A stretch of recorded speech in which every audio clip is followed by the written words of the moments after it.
On commence tout de suite ce Lex Inside et on va parler contrôle du temps de travail avec mon invité Laurence Urbani-Schwartz, associée au sein du cabinet Fromont-Briens.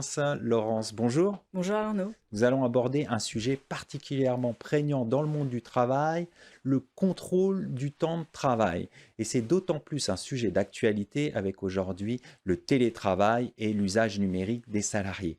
Pour commencer, quels sont les types d'horaires devant être contrôlés?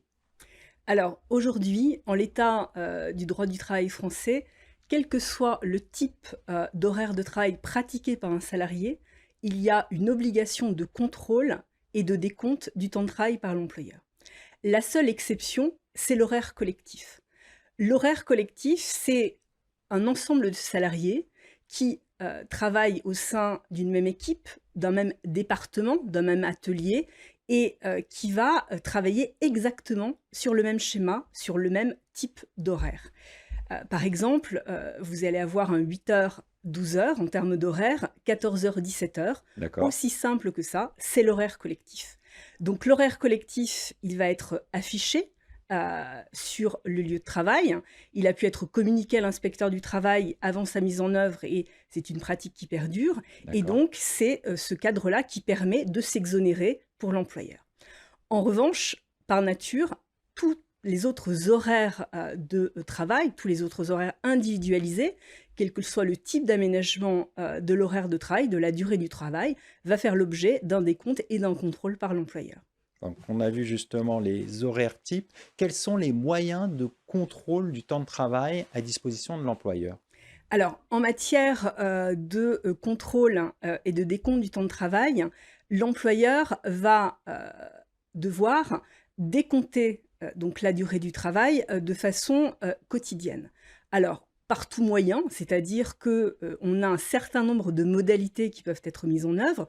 En revanche, il faut effectivement pouvoir soit enregistrer le début et la fin de la période de travail, avec évidemment l'intégration, si par exemple c'est une pointeuse, des coupures, la Bien sûr. coupure repas ou toutes les pauses, ou alors procéder sur la base d'un relevé individuel qui peut être fait par le salarié dans le cadre d'un auto-déclaratif ou par l'employeur selon d'autres modalités. Donc, c'est soit du déclaratif, soit un système de badgeuse. Alors, il y a encore une pluralité plus importante. Ça peut être une badgeuse, ça peut être effectivement de l'autodéclaratif, ça peut être des plannings prévisionnels qui vont être affichés et le cas D'accord. échéant évolutifs ou rectifiés en cas de modification.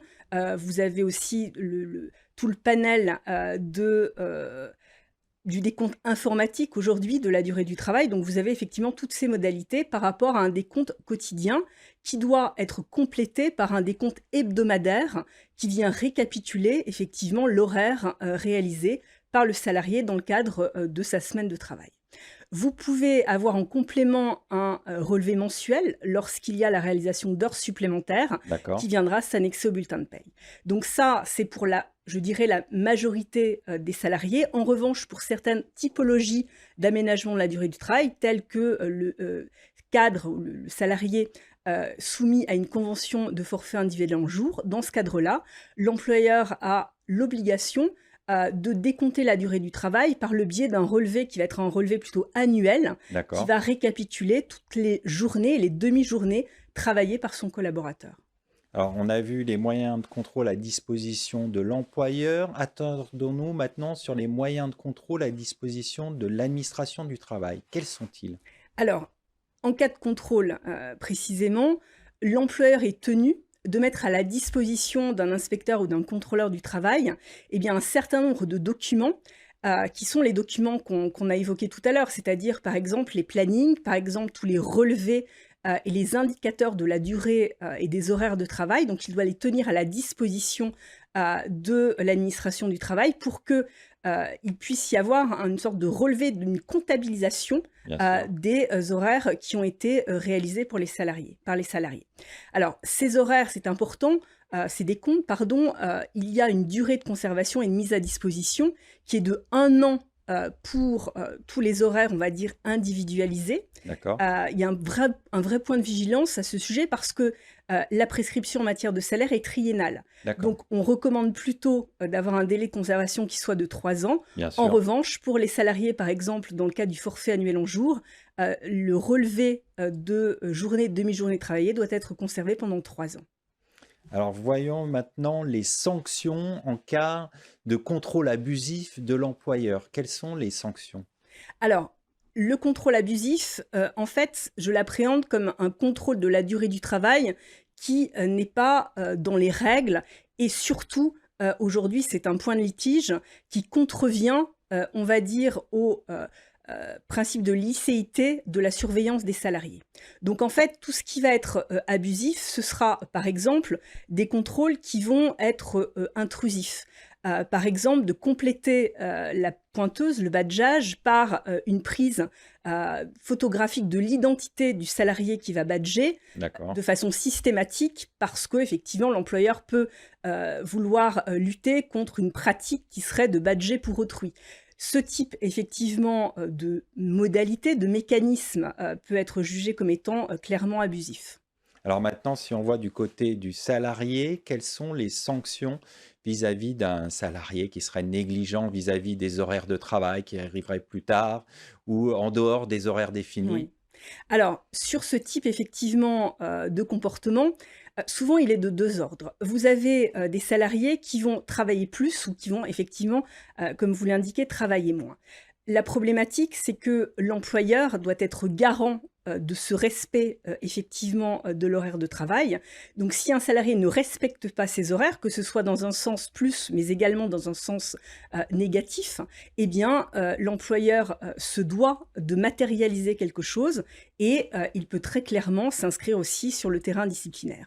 L'autre point qui aussi est intéressant, c'est le salarié qui, eh bien, par rapport aux dispositifs, de contrôle de la durée de travail, ne va pas les respecter. Par exemple, qui omet de badger ou qui va, aller dans un mécanisme de falsification de son pointage. Là aussi, on est clairement sur le terrain disciplinaire. Pour terminer, peut-être quelques bonnes pratiques à l'intention des entreprises.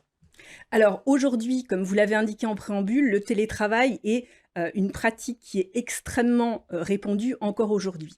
Donc sur ce sujet, eh bien, il faut être extrêmement vigilant parce que, même en cas de télétravail, en situation de télétravail, il y a un contrôle et un décompte de la durée de travail qui subsiste totalement. Bien sûr. Donc là aussi, il faut mettre en place des systèmes qui soient des systèmes valides, valables, puisque la surveillance permanente, par exemple, du salarié en situation de télétravail est totalement prohibée, mais il faut mettre en place eh bien, des systèmes de contrôle tels que le badgeage électronique lorsqu'on est dans cette situation de travail.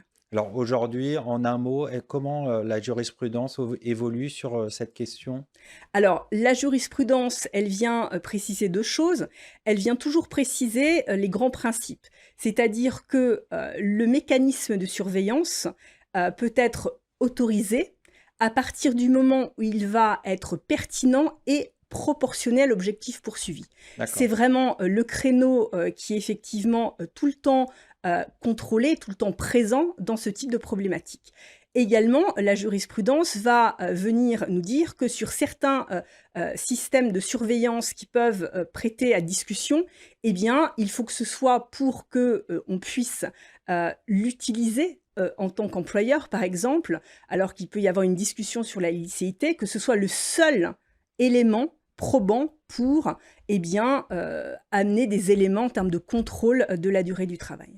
On va conclure là-dessus. Merci d'être venu sur notre plateau. Merci à vous.